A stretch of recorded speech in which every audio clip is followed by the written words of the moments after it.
A warm welcome to AD4TV Radio News Update, coming to you live from Abuja, Nigeria's federal capital. I am Merciful Ajinomo. The National Universities Commission of Nigeria has approved the commencement of Bachelors of Medicine and the Bachelor of Surgery in Medicine at the Federal University, Lafia, Nasarawa State in north-central Nigeria. This was contained in a statement signed by the NUC Director of Academic Planning, NB Saliu, this Wednesday in Lafia. The Commission added that 17 other degree programs were also approved for the university, effective from 2019-2020 academic session. Some of the programs approved for the university includes Integrated Science Education, Biology Education, Mass Communication, Psychology and Computer Science Education. The Socio-Economic Rights and Accountability Project this Wednesday held a policy dialogue on a 15-point program to promote transparency and accountability in the Nigerian judiciary, education and power sectors. Guest speaker at the event, Yemi Akinseye, conversed the need to prevent and punish petty corruption, prevent and discourage corrupt practices, institute participatory governance, prohibit and punish corrupt practices, and the promotion of anti-corruption initiatives. Deputy Director of SERAP, Oluwadare Kolawole, in an interview said both the government and citizens are willing to own the fight against corruption. The panel discussion had a focal issue of who owns the fight, the government or the people. So it's a bit of a back and forth. But I would say at this point, the government knows what people think about government activities in the fight against corruption. And the people also know that the roles they should play in fighting corruption. So it's a balance either way. So it's not about, it's not a blame game, but everywhere knows where it stands. Basically, we had an agreement that leadership drives what even the citizens think and how they act. Both government and citizens are willing to own the fight and to make corrections as appropriate based on the reports and the policy dialogue, the recommendations we've made. So to SERAP, it's something we are proud of. It's an achievement that we could bring governments and citizens to the table to find a way forward in the fight against corruption in education, in judiciary, and in the power sectors. The National Commission for Refugees, Migrants and Internally Displaced Persons has established a cottage, shoe and an ICT center as a means of support for internally displaced persons in Borno State, Northeast Nigeria. The Commission's Head of Media and Communication Strategy, Al-Qasim Abdul Qadir, disclosed this in a statement this Wednesday in Maiduguri, Borno State. Abdul Qadir acknowledged that the Federal Commissioner, Senator Bashir Muhammad, stated this when he paid a courtesy visit to the Shehu of Borno, Abubakar Ibn Umar Gabai Al-Kanemi, in his palace in Maiduguri, the Borno State capital. The Nigeria Center for Disease Control has reported a total of 82 cases of Lassa fever, resulting in 14 deaths. Announcing the development in its Lassa fever situation report, the NCDC disclosed that a total of 255 suspected cases were recorded.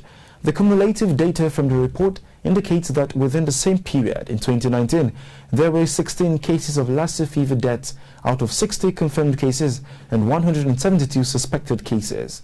In summary, the report says the number of new confirmed cases of the disease increased from 18 in week 1 to 64 in week 2, out of which 12 deaths were recorded from 158 suspected cases, with a case fatality ratio CFR of 18.8% in 12 local government areas of Ondo, Edo, Ebonyi, Taraba, Plateau, Bauchi and Ogun State in Nigeria.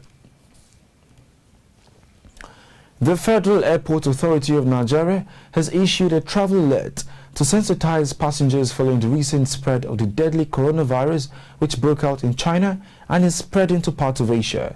The authority advised passengers and other airport users to comply with all quarantine procedures at the nation's airport. This is just as FAN, in collaboration with the Federal Ministry of Health, said adequate facilities are in place at the nation's airports to prevent the importation of the virus through the airport. Passengers inbound at all the nation's international gateways have been advised to submit themselves for routine quarantine checks when asked to do so. You're watching AD4TV Radio News Update. We'll go on a short break now. More stories when we return. Do stay.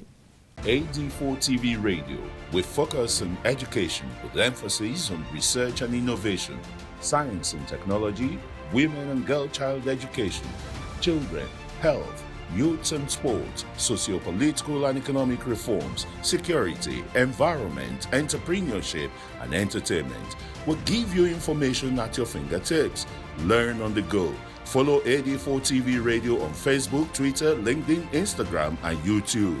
AD4TV Radio, reliable and credible. We love you, AD4TV Radio.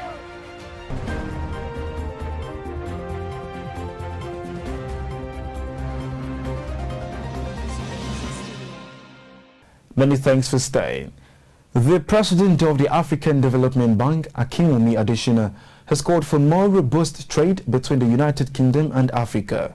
Adesina made the call in a statement issued by AFDB's Communication and External Relations Department at the UK-Africa Investment Summit in London. He explained that UK's trade with Africa had decreased from $49 billion in 2012 to $30.6 billion in 2018, and that the decline in UK trade and investment in Africa is against a backdrop of projected business and consumer expenditures of $5.6 trillion by 2020. While commending the UK Prime Minister Boris Johnson for convening the summit, Adesina remarked that the African Continental Free Trade Agreement represents a market of more than 1.3 billion people, making it the world's largest free trade area. The president further added that the bank had been a major investor in infrastructure development in the electricity, transport and water sectors across Africa. Lebanon has formed a new government and cabinet. Prime Minister Hassan Diab, a 60-year-old professor at the American University, Beirut, in Lebanon's capital and former Minister of Education, who now heads a cabinet of 20 members, disclosed this at the Badba Presidential Palace in Beirut, Lebanon.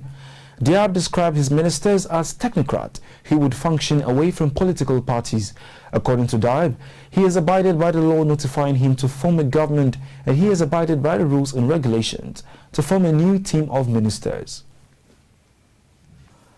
Ekaterini Sakellaropoulou, a renowned judge in Greece, has become the nation's first female president. She was elected to the largely ceremonial post after her nomination by the ruling Conservative Party was backed by 261 ministers of parliament in the 300-member parliament, a rare display of unity in Greece's fractious politics. The 63-year-old expert in environmental and constitutional law will succeed Prokopis Pavlopoulos, whose five-year term expires in March. Sakellaropoulou will take her oath of office on March 13th. She, from the northern city of Zanchi, was also the first woman to head the Council of State, a top administrative court in Greece. The United States Center for Disease Control and Prevention has confirmed the first case of coronavirus in the country. It said a United States citizen who recently returned from a trip to central China has been diagnosed with a virus that has sparked an outbreak and strict monitoring around the world.